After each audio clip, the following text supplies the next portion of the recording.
taken two different routes, one to include the autostrada and tolls and one to avoid them, so that we sort of saw more of the countryside, but it added another 2 hours to our trip if we didn't go on the autostrada, and that's just too long. That got us getting into Venice at 4 o'clock this afternoon, and we really want to be in Venice a bit earlier than that. So we're now due to be in Venice at 2:20. We diverted off the autostrada into Parma because we thought that maybe we could, I don't know, do a bit of a cheese tasting or cheese factory tour, but they all require booking. Well, the ones that we saw needed booking, and we couldn't find any that we could just sort of walk into for tasting, because Parma is where Parmesan cheese comes from, and Parma ham, and very famous for their prosciutto. So instead we stopped at a roadside stall and just had a panini, a toasted bun with some local sausage on it from Parma, and they put like pickled vegetables and that in it. So we had a prosciutto one and a sausage one. So we did taste some of the local food specific to this area, where it all came from. So we're now back on the autostrada and motoring along, and yeah, I'm not sure whether we'll stop again before Venice, but by the time we get into Venice we want some, spend a good amount of time there, and we've got a train and water taxi to catch to get over to our water taxi. A water bus. Shouldn't have to do the train. Won't need to do the train. We're catching a water bus from where we're parking the car on the mainland. Fingers crossed. To our B&B.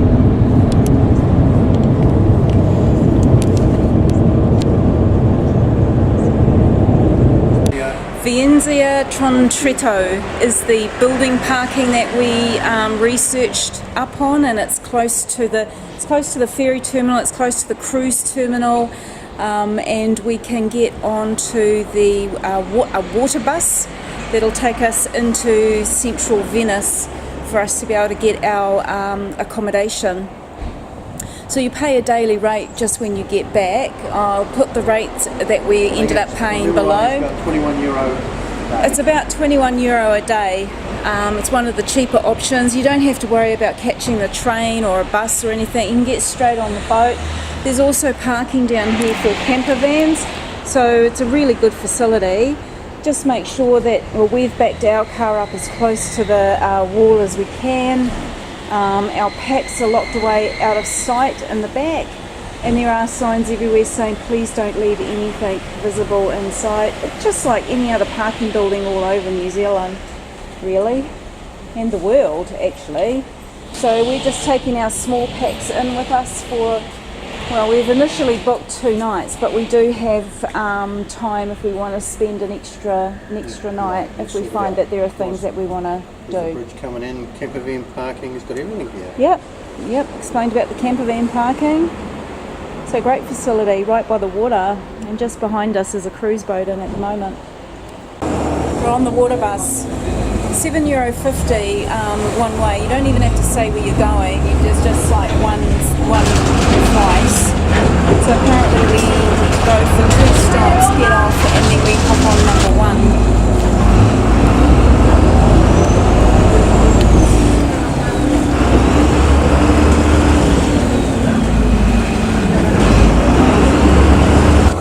Boat number 2, Scotty. You think we're on the right boat? Well, fingers crossed. I think we're going in the right direction. Yeah, we're going in the right direction. Boat number 2, which is actually route number 1, but we just got to wait get off at the stop number 5.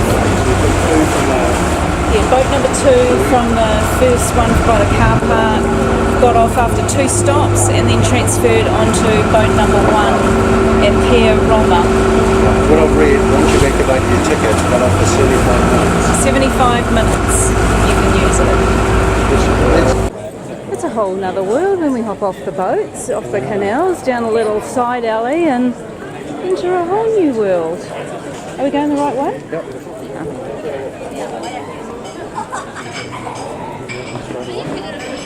So we've just hopped off at our stop and now we're just walking to see if we can find our accommodation.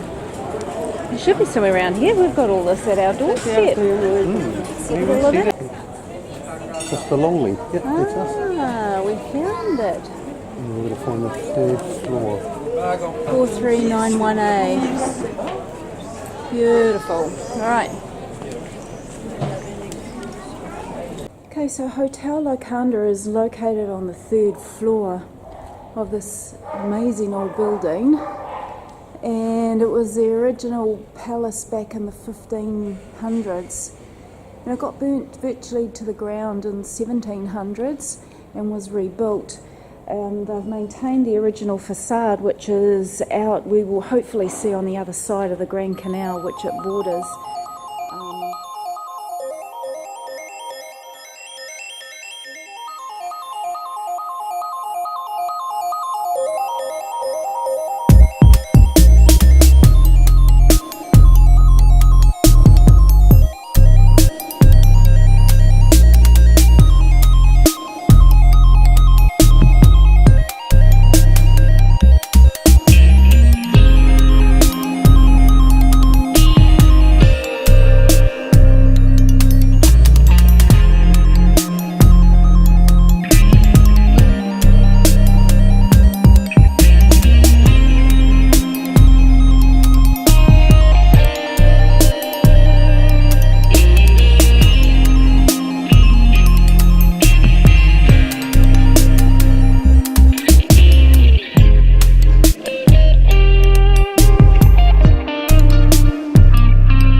€8 each to come up St Mark's Basilica's clock tower.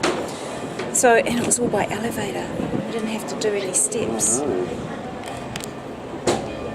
2 cruise ships in today.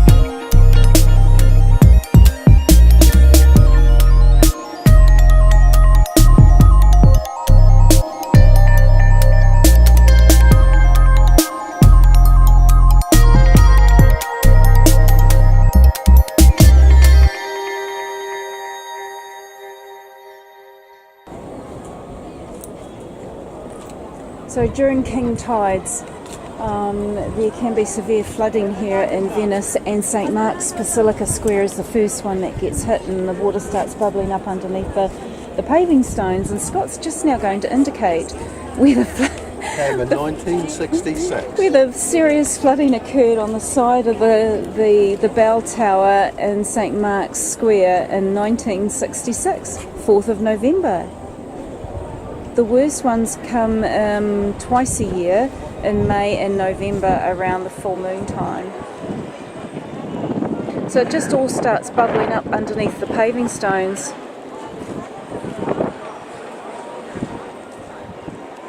So we've done St. Mark's Basilica, we've done St. Mark's Square, we've done the clock tower, the bell tower.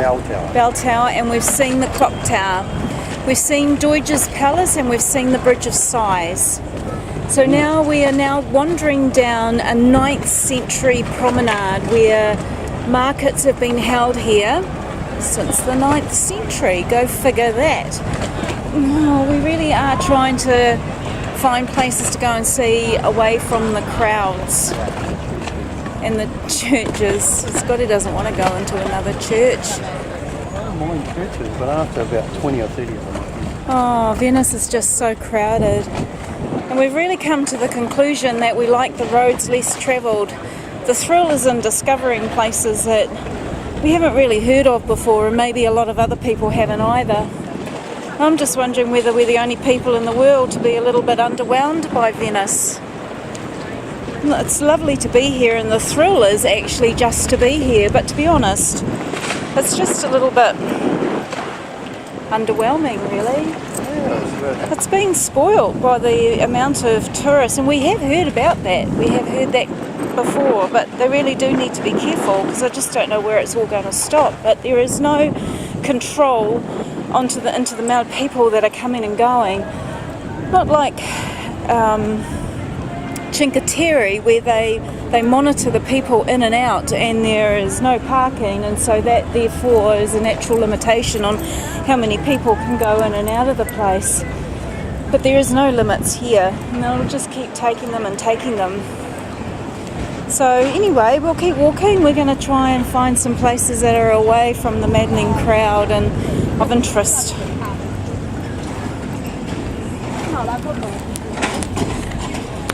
How that, you might have got a bit of wind on that one. Well, we didn't do the Leaning Tower of Pisa. We skipped that site, but just as well because we've got our own Leaning Tower right here. It's not your eyes, that tower is definitely on a lean. And that reinforces the rumour that Venice is sinking. Look at that. So in the background we have a 17th century boat building workshop, the oldest in Italy, and these boats have to be built to the traditional laws set back in the 16th century, and they all have to be painted black, and they're actually made out of 8 different types of wood, and there are over 350 gondolas in Venice.